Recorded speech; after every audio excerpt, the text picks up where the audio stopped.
Oke, selamat malam semuanya. Kita akan mulai pembahasan yang paling hot pada malam hari ini ya. Oke, ada teman-teman yang bertanya lebih enak mana Pak, trader atau investor? Nah, keadaan di tahun 2021 ini teman-teman berbeda dengan 2020. Mungkin 2020 teman-teman sering trading, bahkan ada yang pakai margin call, ya margin call-nya masih tetap cuan walaupun dia kena H+3 atau H+4 ya, mungkin masih cuan. Nah, kondisinya berbeda teman-teman ya. Nah, ini 2021 ini bandar itu mengkikis keuangan teman-teman ya, hati-hati yang untuk trader. Oke, dan trader pun harus melihat saham mana yang cocok ya. Apakah trader akan menang melawan bandar? Jawabannya setelah saya baca buku Warren Buffett, enggak teman-teman ya. Jadi Warren Buffett juga pernah jadi trader ya, dan Pak Lee Keng Hong sendiri mengakui dia pernah jadi trader dan dia nggak puas dengan permainan gambler yang ada di bursa efek. Oke, sebaiknya kalau investor teman-teman ngikutin yang mana sih kalau fundamental? Oke, kalau fundamental ngikutin, ini ada saran untuk saya ya. Dari saya ikutin ini aja, Pak Teguh Hidayat ya. Pak Teguh Hidayat, dia membahas banyak nih emiten mulai dari fundamentalnya ya, sejarah dan historinya dia tahu karena dia sudah berpengalaman di bursa efek lebih daripada puluhan tahun ya, dan dia sudah full time investor. Jadi ini investor ya seperti nextnya Warren Buffett ya. Warren Buffett ya miriplah seperti kalau di Indonesia Donald Luntu ya, IAI Bandung. Ini juga sama ya, Pak Teguh Hidayat. Nah, saya perhatikan dari semua channel yang berbau fundamental yang oke punya ya, karena saya udah ngikutin ini mulai dari 2020. Untuk ini sendiri ada banyak, misalnya Ryan Hilbert saya kurang suka ya, saya stopkan aja di sini. Terus untuk apa lagi? Misalnya Eros Perwita ya, saya sebut merek aja. Ya itu tadi kurang jos ya, karena analisanya belum mengupas tuntas ya sampai ke akar-akarnya. Kalau di sini saya lihat Pak Teguh, soalnya emiten itu saya ngikutin mulai dari Pak Teguh ungkapkan pertama dulu itu ICBP ya, pas lagi rebound, terus kalau nggak salah INKP pas harga 5.300. Saya ngikutin banget nih, ngikutin oleh, dan kita tahu kapan dia dan Pak Teguh ini ungkapin kapan kita jualan ya. Oke, nah berbeda misalnya dengan yang lain yang ngomong pembahasan analisanya ya terakhir UUD juga ya, ujung-ujungnya duit. Nah, kalau di sini saya lihat enggak. Dia memberikan pengetahuan, knowledge gimana sih cara membeli yang bagus dan kapan jualannya. Nah, di sini saya belajar ya, teman-teman. Jadi mungkin sebagian sudah sibuk ya sebagai trader. Nah, oke. Nah, bagi teman-teman yang misalnya IP-nya adalah swing ya, jangka pendek ya, swing mingguan, swing bulanan, berarti harus memperhatikan misalnya ini komposit ya, ESG kita nih. ESG sekarang coba kita lihat ESG, kalau nggak salah tadi ditutup merah ya. Nah, jadi kita harus sibuk melihat ini. Sementara pasti teman-teman punya kesibukan di luar ya. Ya ditutup 0,17% ya untuk ini sendiri. Nah, ini misalnya ya, apakah investor akan membeli saham-saham seperti ini? Pergerakannya seperti BIT ya, dari gocap sampai tiba-tiba digoreng sampai 140. Enggak. karena dia pasti sibuk, ya. Dia nggak bisa mantau market tiap hari, ya. Kalau bisa mantau pun paling pada saat istirahat jam siang atau pada saat malam hari sudah pulang kerja. Nah, berbicara fundamental tentu banyak ya teman-teman ya. Banyak, misalnya yang pertama kita kaji ada berbicara fair ya, fair perusahaan, fair sahamnya maksudnya, PBV ya, PBV, terus cash flow ya, cash flow, dan market cap ya, market cap, terus apa lagi ya, market cap, terus direct kepemilikan ya. Kepemilikan ini juga penting ya, kepemilikan. Hanya kalau teman-teman lihat download RTI, kalau berbicara fundamental, teman-teman bisa lihat di tab ya, di tab nih. Berbicara fundamental, misalnya saya buka dulu ya dari di key statistik ya, di profil dan key statistik. Profil ya, profil perusahaan dan key statistiknya. Nah, karena kita di market itu sering dipermainkan, teman-teman. Teman-teman kan pasti banyak yang beli saham yang kadang bisa dibilang ngikut arus ya, karena foreign flow ya, banyak mungkin yang mengadopsi foreign flow. Tapi teman-teman juga harus ada mungkin yang sangat fundamentalis ya, fundamentalis. Apakah fundamentalis akan menang melawan technical analysis atau bandarmologi ya, bandarmologinya bandarmologi. Nah, untuk investor swing jangka pendek dan menengah, misalnya semingguan atau bulanan, pasti dia harus cek broker summary ya. Teman-teman harus cek broker summary ya, pasti ini harus dilakukan setiap hari ya. Nah, berbeda dengan kita misalnya beli saham yang calon multi bagger ya. Nah, mungkin kalau di YouTube banyak informasinya ya, ada, atau di YouTube atau ya, atau di Google. Nah, tapi teman-teman harus menganalisa dulu ya, menganalisa atau kira-kira mengenal ya bisnis modelnya itu gimana. Ya, misalnya yang baru-baru tren naik itu ada si cepat dan antar aja ASA ya. Bisnis modelnya kan berkembang di 8 kota besar Indonesia, ASA. Dulu saya masih ingat itu ASA ketika saya ikut seminarnya Pak Donald ya. ASA pas harga 400-500 kalau nggak salah. Dia katakan ini calon multi bagger, dan saya hanya beli sedikit ya, coba-coba. Ternyata betul teman-teman, ASA sekarang udah 2.300 ya. Bisa kita lihat saham ASA sekarang. Saham ASA. Nah, jadi di sini kita bisa menabung ya, menabung dengan tenang.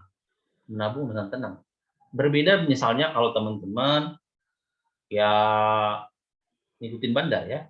Misalnya kalau kita lihat di RTI, teman-teman ngikutin pergerakan mover ya, yang paling gain siapa hari ini, terus yang net foreign buy-nya siapa, dan indeks kita. Nah, jadi kalau teman-teman yang tipenya investor jangka menengah, ya, jangka pendek pasti harus cek broker summary jangka menengah. Nggak usah sibuk tiap hari mengecek broker summary atau transaksi harian. Jadi tenang aja, karena tadi. Nah, karena dalam rekam jejaknya ternyata Pak Lee Keng Hong itu memegang saham saham yang paling lama dipegang dia UNTR ya, teman. United Traktor pas dia beli harga 255 ya. 255 sebanyak 2 miliar dan dijual di 15.000.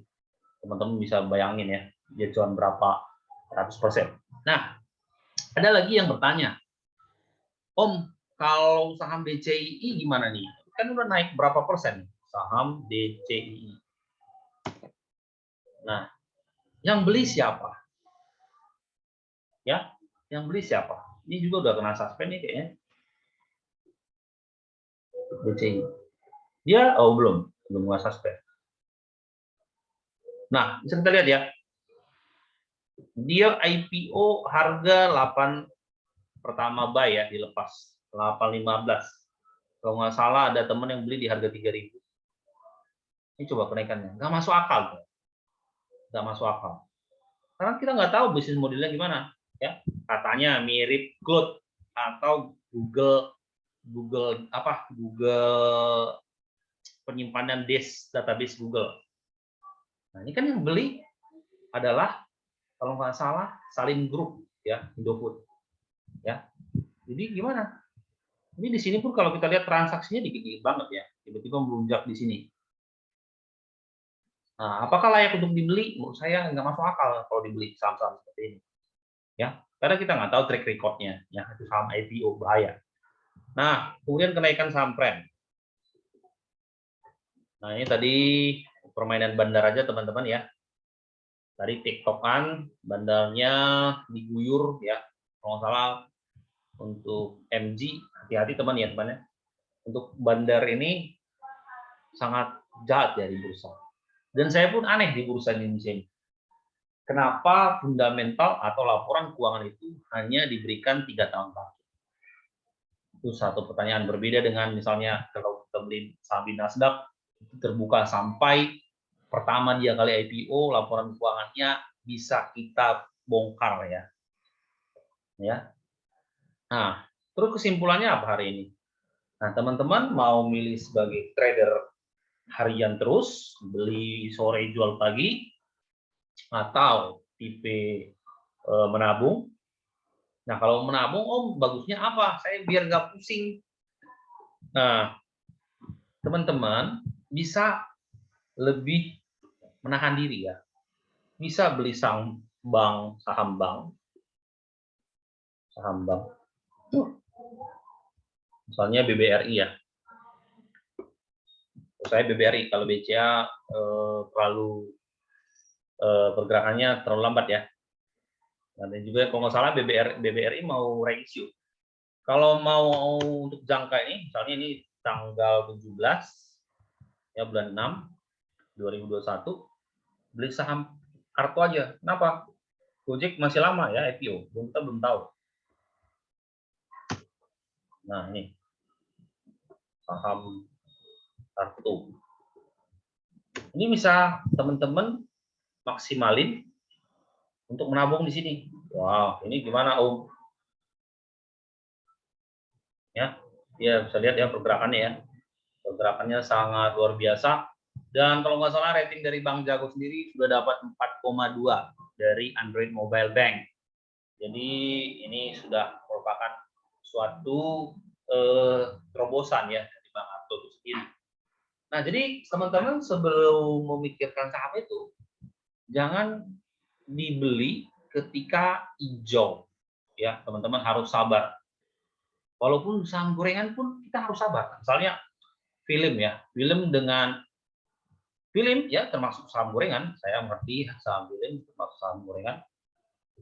Saham film. Saya pernah beli di harga 200 teman-teman sebelum diangkat oleh Belvin dan Manok dan lain-lain. Nah, saya sempat beli di sini,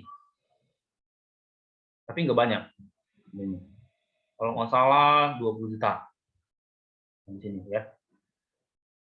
Sini kalau nggak salah, sini. Nah, pada saat Manok dan Pujambi membeli atau menambah pemilikan dari saham tersebut, dan kita lihat profil company-nya ya. Jadi sebelum kita masuk ke gorengan, kita lihat dulu apakah pemiliknya lebih banyak manajemen. Ya, kalau lebih banyak manajemen berarti tujuannya untuk menguntungkan orang itu. Ya. Nah, ini sekarang sedang turun. Dan saya jual di sini, teman-teman. Ya, dari 200 lumayan 1,5 ya, jadi 50 sekian. Dikurangin 0,4 ya karena broker fee. Nah, Jadi misalnya teman-teman jangan ngikut misalnya beli MLPL ya sekarang yang udah tingginya, terus apalagi kemarin ada yang sangkut bid, saya udah bilang jual aja, tetapi masih ngotot katanya multi-bagger dari mana? Pokoknya saham-saham yang digoreng oleh pemiliknya, misalnya MNC Group ya, terus tadi ada apa PCI itu nggak masuk akal teman-teman. Teman-teman harus melihat pergerakan saham misalnya yang sekarang lagi downtrend dan murah dan PBV-nya di bawah 1. Contohnya, ya kalau MPMX tunggu aja di 580 ya. Misalnya MPMX. Ini sabar aja teman-teman, tunggu 580 ya. Oke, nah kalau untuk BBKP gimana Om? BBKP jelek ya. Kalau nggak salah pun hari ini BBKP sendiri ya, direksi dan komisarisnya mengundurkan diri karena nggak masuk memang ya. Pemikiran orang Korea ya sama orang Indonesia itu nggak masuk.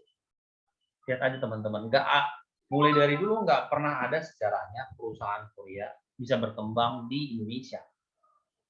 Mau kosmetik, ya oke lah. Kalau misalnya K-pop dan drama-dramanya disukai, tapi untuk pangsa bisnis itu Korea Selatan itu nggak masuk ke Indonesia. Ya, nah itu dia. Jadi layaknya beli saham apa nih Om? Oke, coba kita lihat ya, kita analisa dulu. Saham yang biasanya saya ambil itu minimal Kompas 100. WIM lagi koreksi sekarang, WIM. Lagi koreksi, lagi downtrend, teman-teman bisa tunggu ini. Tunggu aja WIM. Terus ya kalau misalnya syariah nggak usah dibeli ya. Ya pembeli saham syariah. Kemudian yang Indonesia selain WIM ada Wood. Wood ini sedang bertahan ya teman-teman. Candlenya tertahan. Nah, ini standby terus di sini aja. Berarti tinggal meletus saja teman-teman. Tinggal tunggu meletus saja nanti. Karena relatif pun di sini pergerakannya, pembeliannya masih sepi ya. Masih sepi.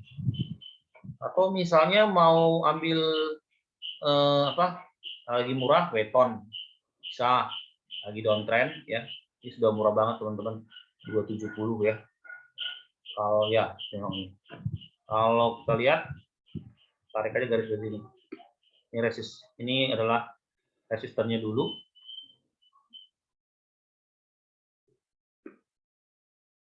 Oh, sorry.